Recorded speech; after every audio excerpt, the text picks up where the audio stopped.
2 or 3 years. I just believe that I could probably use a little more iron.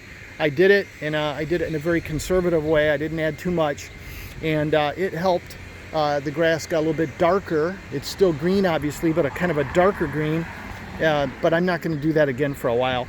The other thing is, when you're applying anything to the lawn, more is not better. So if you think that applying fertilizer at the recommended level isn't going to get you what you want, applying more fertilizer than that isn't really going to help. What we don't want to do is we don't want to have fertilizer running off the lawn into the water. It's not a good thing to do at all. So there are fertilizer restrictions in various parts of the country at certain times of the year because they don't want fertilizer running off, like in Florida, and getting into our water supply. So be very careful when you're applying fertilizer or any chemical, because you don't want it running off. The other thing is, somebody asked me the other day what I use to, oh, I got a spider on me here, what I use to get rid of weeds growing in the cracks of the cement. And I make a mixture. I use vinegar, sometimes ammonia and water and a little bit of salt, and I'll spray that, and that actually works pretty well. You just have to do it often. It's not a big deal. Let me walk down here along the sidewalk. So you'll see there's my lawn. And again, it's, for the most part, it's pretty healthy. It's happy. It's healthy and happy around here. Now there's some weeds in there. I'm not too concerned. For the most part, it's healthy and happy. And if you go over here and you look, this is the result of mowing too short and allowing the weeds to take over. So the weeds take over. There's a piece of metal that's being thrown away. Somebody will come and the scrappers will come and grab it. So this is a typical, what happens when you mow the lawn too short. You scalp it because you're trying to keep it looking nice. By nice, we mean it's all green, there's no weeds sticking up. But the problem is that it's so short that the grass is unhealthy, the weeds have taken over. I'll be asked frequently, okay, Art, at what point do you have to put down a whole new yard? And the answer really is, how quickly do you want your yard to be repaired? If you want it done quickly, then there's really no choice than scraping it all up and putting down sod or grass seed and starting from scratch. If you have a few seasons to wait, if you're patient and you can apply these techniques and you can restore your lawn, and you're willing to wait more than one season, you can do this yourself without ripping up your lawn. You do not have to dig up your lawn to do this. So a lot of information here. Like I said at the beginning, this is what works for me. It may not work for everybody. I'm not a yard expert by any means. I'm just showing you what worked for me.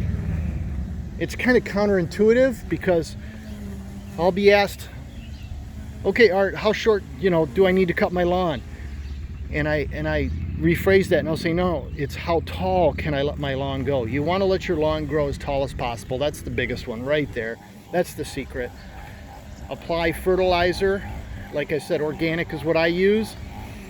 Water 1 inch a week. Cut with the sharpest blades you can. Cut as often as possible. Take off as little bit of grass as possible.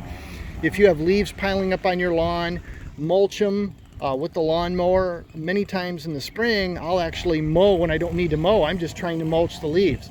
In the fall, I put a different blade in my mower. I set the height a little bit lower, and I'll mulch all the leaves in the backyard from my neighbor's trees. That mulch and those grass clippings provide you extra nitrogen for your soil. There's one other thing I want to mention. In the backyard, in the fall, in the winter too, we get a lot of mud in the backyard, and I don't want the dogs tracking mud into the house.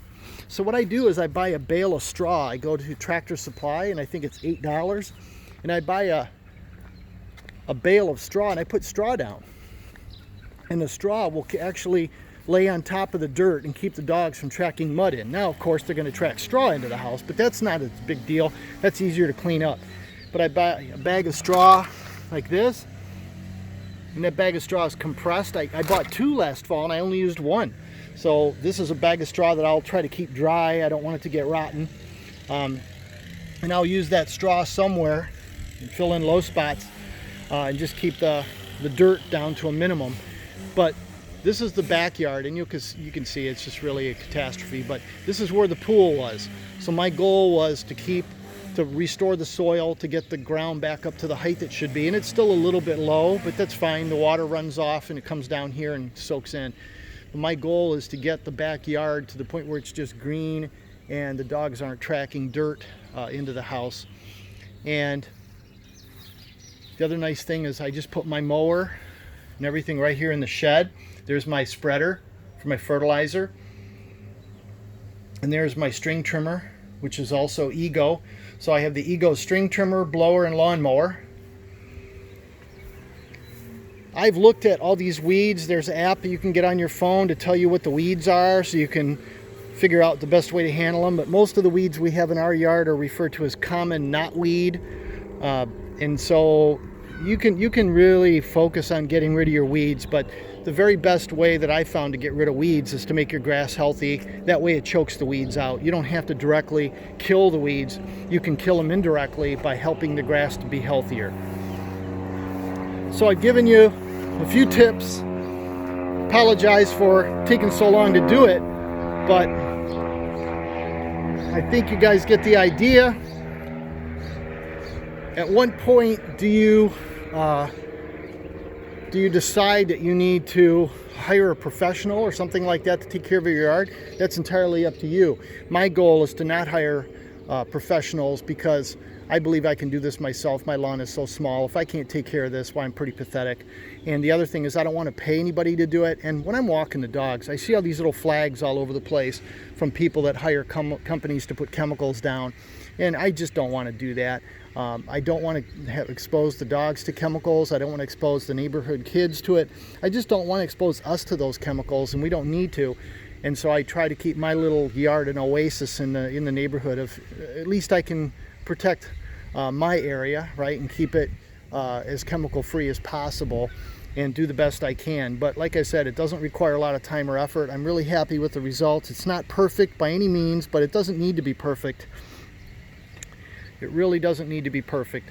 And I just want things to look as nice as I can. I've taken pictures of the house, and when you see the pictures, the grass, the lawn really helps frame the house. So think of your lawn and your shrubs and your landscaping as kind of the frame of your house. If you're taking a photo, or if your house was a portrait, your yard and everything around it would be the frame. So as I walk back in the driveway, you can see the house obviously, and it's framed by the yard. So when you look at it from the street, it really does help give it a little bit better look. And it's a contrast. So our house is kind of a reddish brick colonial. So there's red, there's black, the shingles are black, and there's white obviously on the siding and the trim. So what I try to do is provide that contrast with the grass. And it's no big deal. I'm not very artistic. And those of you who know me know that I'm colorblind.